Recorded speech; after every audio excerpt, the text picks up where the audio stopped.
Comics has followed different paths in different parts of the world. When we speak of comics, we can trace them back to three precursors: Trajan's column in Rome, the Egyptian hieroglyphs, and the Bayeux Tapestry, which was dedicated in 110 AD.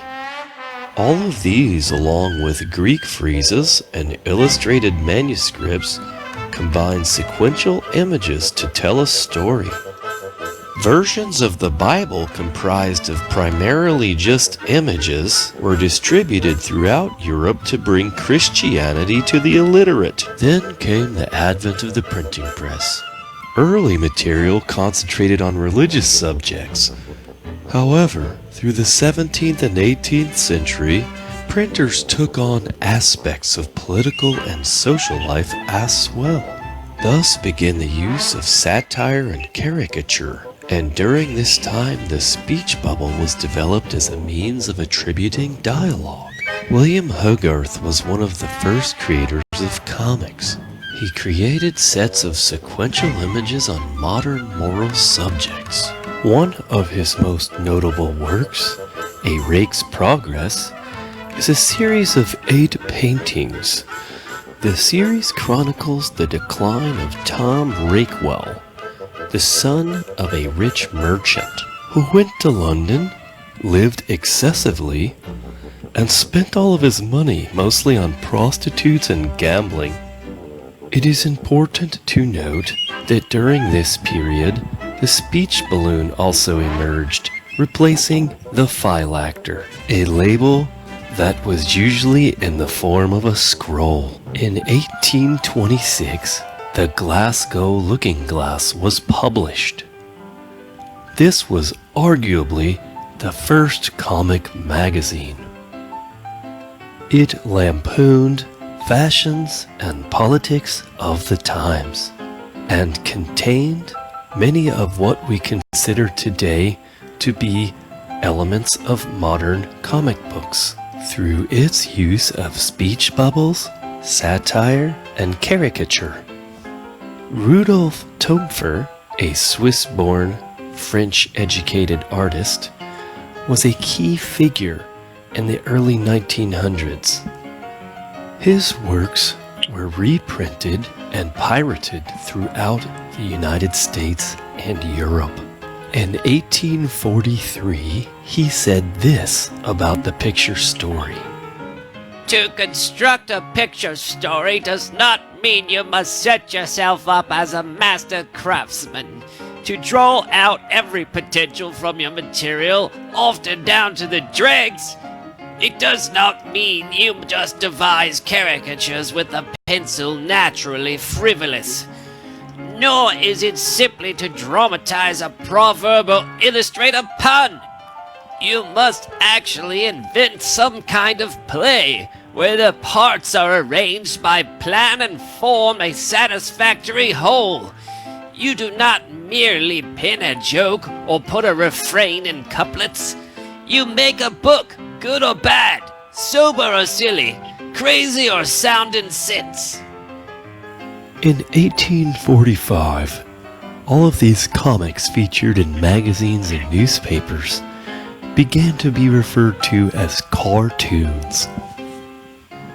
Thus spawned many cartoon publications throughout the United States and Europe, such as Punch, launched in 1841 in the UK, as well as Judge and Puck in the United States. Before you know it, serialized comics for mass audiences were born. In the United Kingdom, some of the early comics which were serialized for a mass audience were Ali Sloper's Half Holiday, Comic Cuts, and Illustrated Chips. Hogan's Alley and The Yellow Kid have been credited as being some of the earliest serial comics in the United States. In the 20th century, the industry was booming. Britain found an audience with children through the juvenile humor of publications such as The Dandy, and the Beano. Then the tabloid size became popular, and by 1938, publishers were printing material in the format.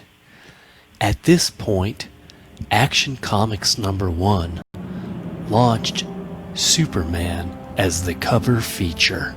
The popularity of Superman enshrined the superhero as the defining genre of American comic books.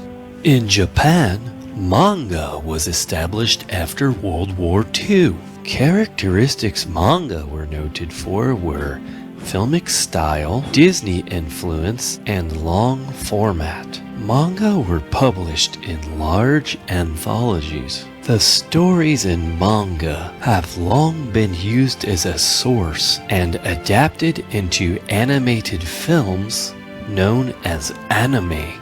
In the 1980s, comics reached a resurgence in popularity, with artists such as Alan Moore and Frank Miller producing superhero works, and Bill Watterson's Calvin and Hobbes, as well as Gary Larson's The Far Side. With the inception of the World Wide Web, webcomics grew in popularity. Artists could now publish comics on the internet for a low cost. Webcomics became more prolific in the early 2000s as respected comics awards associations such as the Eagle and Eisner Awards started adding categories for digital comics. Considering all of the achievements that comics have been through over the last century, it is not considered to be as widely viewed as print or internet pornography. Studies show that to every viewer or reader of comics, there are 20 viewers or readers of pornographies. However, in the past century, very few pornographies have been adapted to feature films which have had any sort of impact at the box offices. This is why comics are still so successful today.